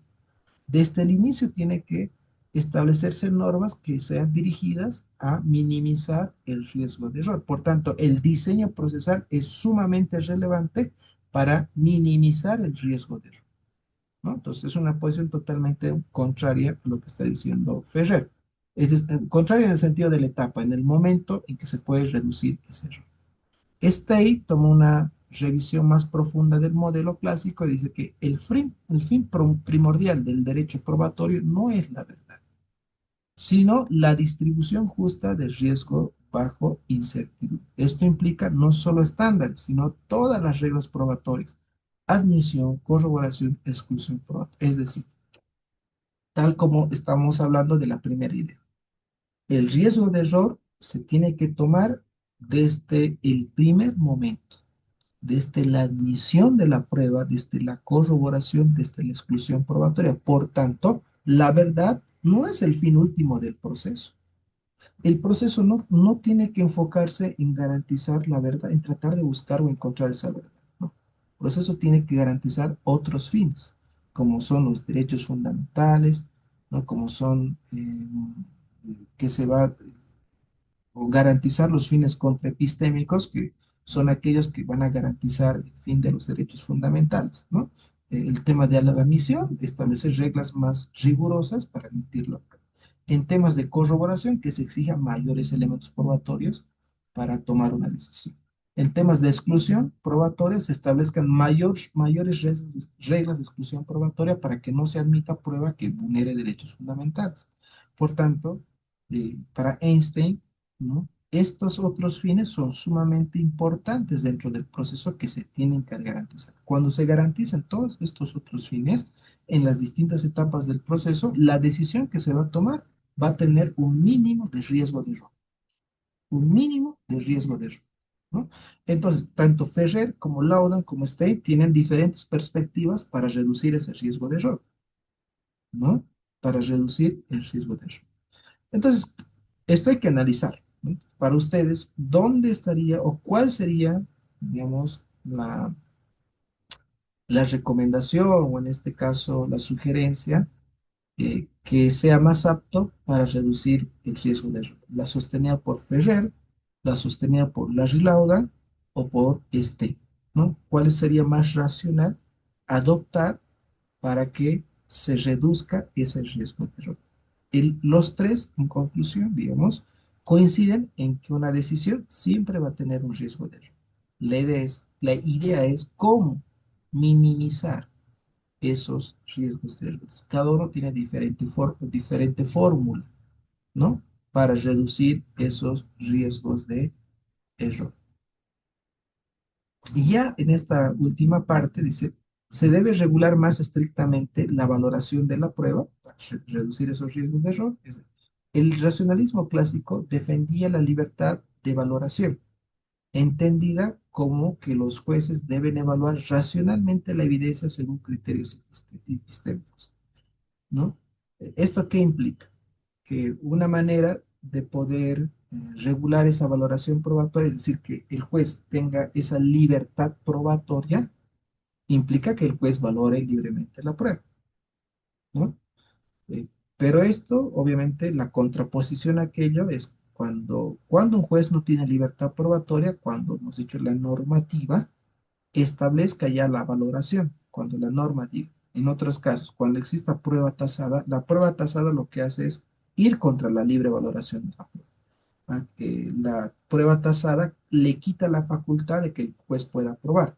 ¿Por qué? Porque la prueba tasada ya está regulada en una normativa y la norma le dice cómo tiene que probar. Así, por ejemplo, ¿no? En materia de pena, supongamos, si el accionante, o mejor dicho, un privado de libertad, un condenado, ya está con condena, solicita de que, supongamos que tiene una enfermedad terminal, ¿no? Una enfermedad muy grave, solicita que su pena, el resto de su pena, sea cumplida en su domicilio debido a la enfermedad muy grave que tiene. Muy bien. Para poder gozar de este beneficio, la prueba que le exige, a partir de la jurisprudencia de vocación, ya no es un certificado médico eh, general de un médico particular, una clínica, ¿no? Sino que tiene que ser un certificado médico forense. Por tanto, cuando la jurisprudencia le dice, si tú quieres gozar de este beneficio, tienes que presentar un certificado médico forense, implica que la regla ya está dando por qué prueba tiene que valorarse para solicitar ese beneficio, lo cual va contra una libertad probatoria. Esto implica si, por ejemplo, le presentan un certificado médico particular al juez para solicitar beneficio, el juez no va a valorar ese certificado médico. Va a decir, aquí la norma dice de que la única manera de que goces de este beneficio tiene que ser un certificado médico forense, no un médico particular. Por tanto, la norma le está diciendo cómo debe valorar el juez. El juez no tiene esta libre valoración, por más que ese certificado médico haya sido emitido por un especialista de la enfermedad, ¿no? Si el condenado tiene cáncer y este privado haya solicitado una atención a una clínica privada y un oncólogo especialista en temas de cáncer haya determinado de que efectivamente tal paciente tiene enfermedad del cáncer, tiene determinado tiempo de vida y presenta ese informe médico particular de un médico especialista al juez para gozar de beneficio, el juez no va a valorar ese elemento probatorio. Va a decir, no me sirve este certificado médico particular. Lo único que me sirve es un certificado médico forense. Y si ese certificado médico forense es emitido por un médico general, el juez va a dar más valor probatorio al informe médico forense, así el que haya emitido es un médico general. Y si este informe médico forense emitido por un médico general diga que no se puede establecer el tiempo de vida de la persona y tampoco tiene una enfermedad muy grave, este cáncer está recién iniciando, y el certificado médico particular diga que es una enfermedad ya muy avanzada, o sea, un, un análisis contradictorio al médico forense, el juez va a valorar el del médico forense, porque así le dice, así establece la jurisprudencia. Entonces, cuando hay ese tipo de reglas donde ya la norma, la jurisprudencia dice cómo debe valorar, entonces le quita todo margen de valoración libre al juez, ¿no? Le quita todo margen de valoración libre al juez y esto obviamente puede afectar ciertos criterios epistémicos, es decir, si en realidad ese informe es verdadero, o sea, corresponde o no con la realidad, ¿no? Entonces, obviamente, por eso es que cuando un juez toma decisiones en base a prueba tasada, en base a prueba que la norma dice cómo debe valorar, la decisión que tome el juez no necesariamente va a ser una decisión que justa en términos de verdad. Al contrario, puede ser una decisión que tome que sea contrario a la verdad, como este caso, que si el juez valora un certificado médico forense donde dice que el condenado no puede vivir mucho tiempo y su enfermedad del cáncer recién está iniciando, por tanto no es grave, no es tan grave como dice su médico particular, el juez no le va a dar el beneficio. Pero el hecho de tomar una decisión del juez donde no le va a dar beneficio, está tomando una decisión fuera de la realidad. La realidad es otra. El condenado se está muriendo, está gravemente enfermo, va a morir. Y el juez está tomando una decisión fuera de esa realidad. Entonces, por eso es que cuando se establecen pruebas, valoran pruebas en base a valoración que establece la normativa, la decisión que tome el juez no va a ser una decisión que corresponda con la realidad. No necesariamente. Porque ahí el juez ya no tiene ninguna responsabilidad, porque él no está valorando la prueba. La norma le está diciendo, la jurisprudencia, el tribunal le está diciendo cómo debe valorar. Por eso es que la libre valoración va a ser contrario a la prueba tasada. Es totalmente contrario, porque en la libre valoración es el juez el que va a valorar la prueba. Si tiene dos certificados médico forense, tiene un certificado médico forense y tiene un certificado médico particular, el juez tiene que valorar los dos, ¿no? Y ya el Tribunal Constitucional, en una sentencia en 2014, con la magistrada Neldy Virginia Andrade, analizó el tema de la libertad probatoria del juez en temas de medidas cautelares, perdón, temas de rebeldía. Cuando se le citó a una medida cautelar, la parte no se, el imputado no se ha presentado porque tenía ciertos problemas de la visión de los ojos que le habían operado y por tanto, como ella vivía en una provincia, tenía que ir a la capital y el camino era de tierra, por tanto podía afectarse los ojos ya que había sido recientemente operada. Lo que hace es presentar una justificación para justificar la inasistencia de su médico oftalmólogo, que era un especialista, ¿no? Le emite el certificado médico particular, donde detalla, ¿no? ¿Por qué, cuáles son los problemas de su vista, el tema de la operación y las recomendaciones que establece este oftalmólogo especialista, y le presenta al juez y el juez dice, no, esta prueba no es suficiente para justificar su inasistencia. Usted tiene que presentarme una prueba médico forense. Entonces, lo que hace el juez es solicitar al médico forense para que le emita una certificación y el médico forense lo emite en dos líneas, le dice que el imputado o la imputada era una mujer, su enfermedad no era muy grave y por tanto podía trasladarse a la audiencia en dos líneas. Y lo que hace el juez es, bien, aquí el informe del IDIF, médico forense, me dice que usted podía asistir a la audiencia y no, su enfermedad no era muy grave. Y por tanto le declaro la rebeldía. Contra esa decisión, lo que hace la imputada es presentar obviamente una acción de libertad, debido a que se estaba poniendo en riesgo a una incorrecta valoración que ha efectuado el juez, mejor dicho, a una omisión de la prueba. ¿No? Y dijo, aquí no se ha valorado mi certificado médico forense o mi certificado médico particular. Y sobre eso, obviamente, en revisión fue al Tribunal Constitucional. El tribunal dijo que en materia penal no hay prueba tasada, hay libre valoración de la prueba. Si el juez tiene dos certificados, un certificado médico particular y un certificado forense, tiene que valorar los dos. No puede excluir una prueba por sobre la otra, dado que no hay prueba tasada en materia penal. Y por tanto, si ambos certificados son contradictorios, tendrá que valorar aún esa contradicción para acreditar cuál informe tiene más justificación, ¿no? Por ejemplo, ver la especialidad. ¿Quién ha emitido este informe médico particular y quién ha emitido el informe médico forense? Si el informe médico particular ha sido emitido por un especialista en oftalmología, bueno, entonces tiene un punto a favor. Si el certificado médico forense ha sido emitido por un médico general, punto negativo. Si el informe médico particular detalla expresamente cuáles son las causas, los síntomas, los problemas, las recomendaciones de la enfermedad eh, de la imputada, entonces, ¿no? Tiene punto a favor.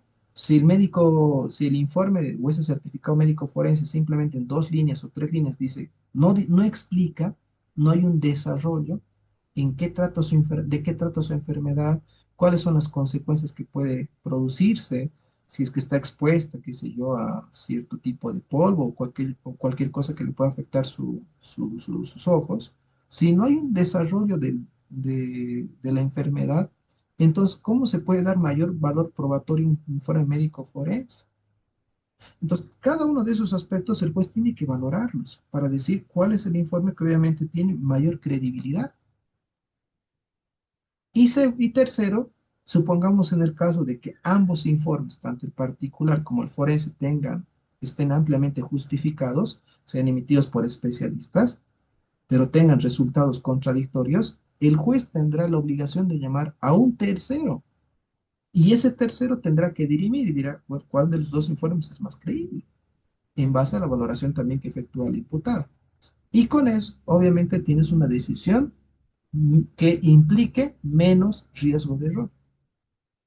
Entonces aquí la valoración no lo está tomando la norma, lo está valorando libremente la autoridad judicial. Entonces lo que dijo en esta sentencia es prácticamente de que debe aplicarse una valoración, una libre valoración de la prueba.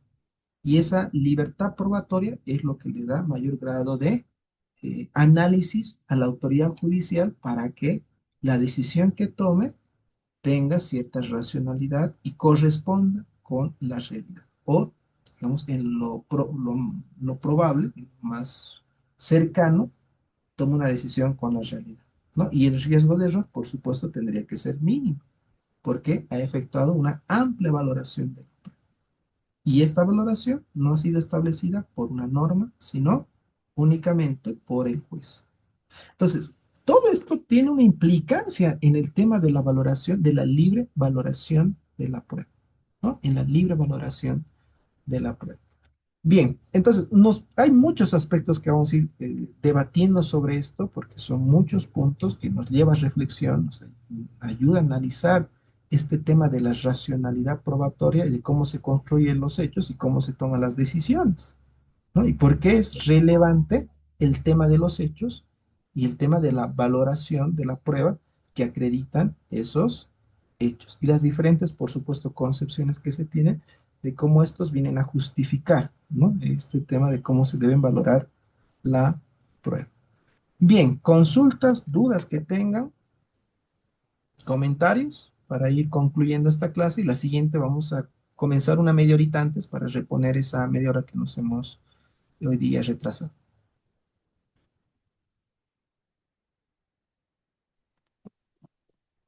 Doctor, buenas noches. Una consulta. Marco, te escucho.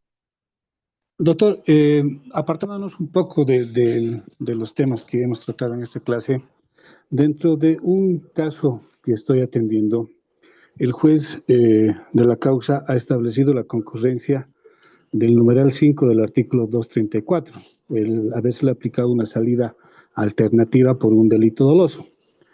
Eso ha sido en una audiencia cautelar. Para la audiencia de cesación a la detención preventiva, presento el acta de esa resolución, donde se le otorga un criterio de oportunidad reglada al imputado, pero el juez mantiene la persistencia de este riesgo, indicando que al ser un delito doloso dentro de la ley 348 y este nuevo proceso que está teniendo el imputado también está dentro de esta ley, indica de que persiste simplemente porque es de la misma familia de delitos. Entonces, asumiendo lo que hoy hemos avanzado, es un bastante rígido y de difícil discusión este riesgo procesal. No sé cuál es el criterio que usted tiene, doctor. Bueno, no he podido entender mucho el caso que me comentas. Entiendo que es sobre una medida cautelar que se ha establecido, 234, me dijiste. ¿El peligro qué es? ¿Qué efectivamente señala ese peligro?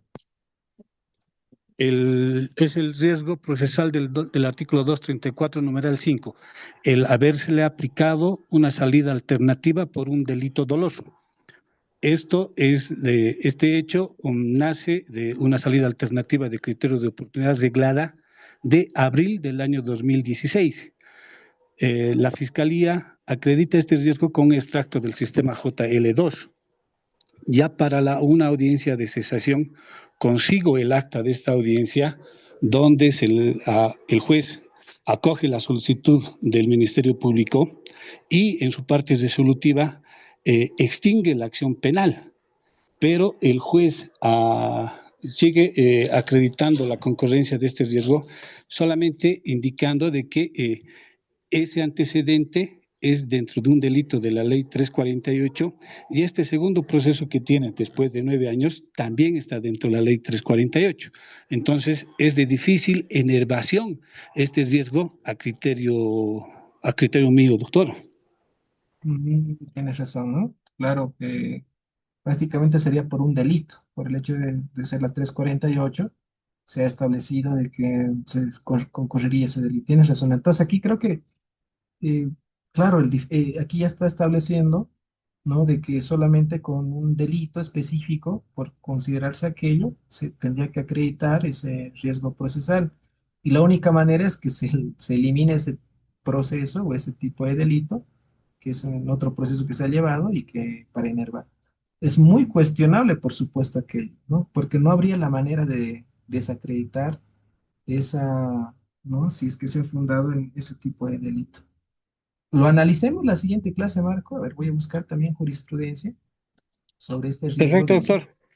y lo Le podemos, agradezco, a ver, doctor. con más amplitud analizar esta temática, ¿no? Y bueno, también otro tema que es sumamente debatible es el tema del riesgo procesal referido a la riesgo efectivo para la víctima y la sociedad en delitos de narcotráfico 1008. Lo que hacen en muchos casos es fundar ese riesgo procesal por el simple delito, ¿no? Es 1008 y por tanto es un riesgo para la sociedad. Entonces, ahí, ¿cuál es el criterio objetivo?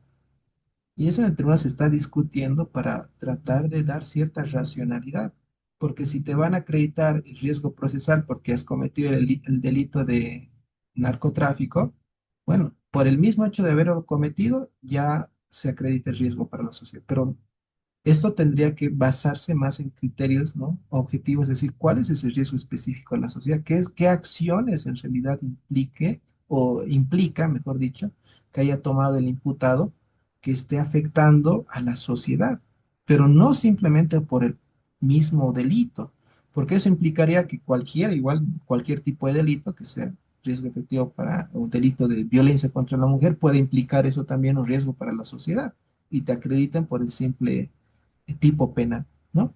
Entonces, también es un aspecto que el tema de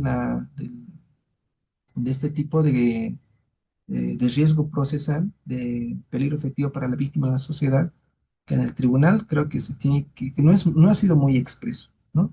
En cómo debe desacreditarse o cómo tiene que acreditarse este riesgo, más que todo vinculados a temas de 1008. Si bien es un tema muy delicado, el tipo de delito, bien, pero no sería suficiente por el simple tipo penal, ¿no? Que los jueces lo que aplican mayormente para acreditar esto en este tipo de ilícitos es que por el simple hecho de cometer ese ilícito ya implica que va a afectar a la sociedad porque se va a distribuir estas sustancias controladas y que por eso va a afectar a toda la sociedad, ¿no? Pero, digamos, eso no es prácticamente una explicación del accionar directo de la persona que está siendo privada de libertad, sino de un análisis más conceptual, más general, pero no es objetivo de cómo ese imputado vaya a generar ese riesgo para toda la sociedad, ¿no?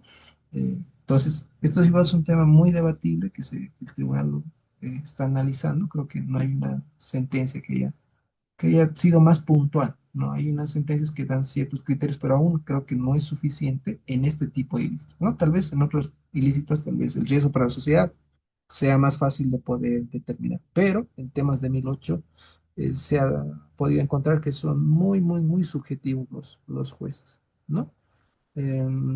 Álvaro dice, ¿cuál sería la más apropiada y cuál de estas posturas se aplica en Bolivia? Bueno, es que esto ustedes la tienen que analizar, ¿no? A partir de la aplicación práctica que tienen los jueces. ¿Cómo ustedes cuando litigan, cuál es lo que más aplican? Porque lo que aquí tratamos de ver es, hay estas tres posiciones. Cuando litiguemos y identifiquemos cuál está aplicando el juez, entonces ya lo vamos a directamente decir, esta tiene más una posición de lauda, esta está aplicando más una posición de Ferrer o está aplicando más una posición de Stein.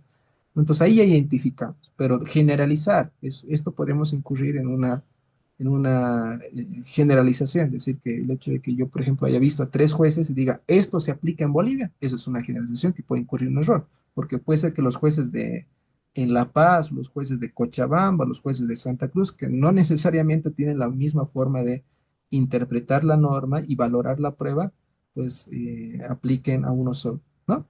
Entonces, la idea primero es saber estas posiciones y a partir de ahí nosotros identifiquemos cuando veamos en la práctica dónde ellos o cómo ellos valoran la prueba y dónde ponen mayor atención en temas de estándares probatorios, pruebas de temas de admisibilidad, temas en la parte de lo que viene a ser de la recolección de los elementos probatorios, en qué parte ellos, los jueces, al momento de valor, le ponen mayor atención, ¿no?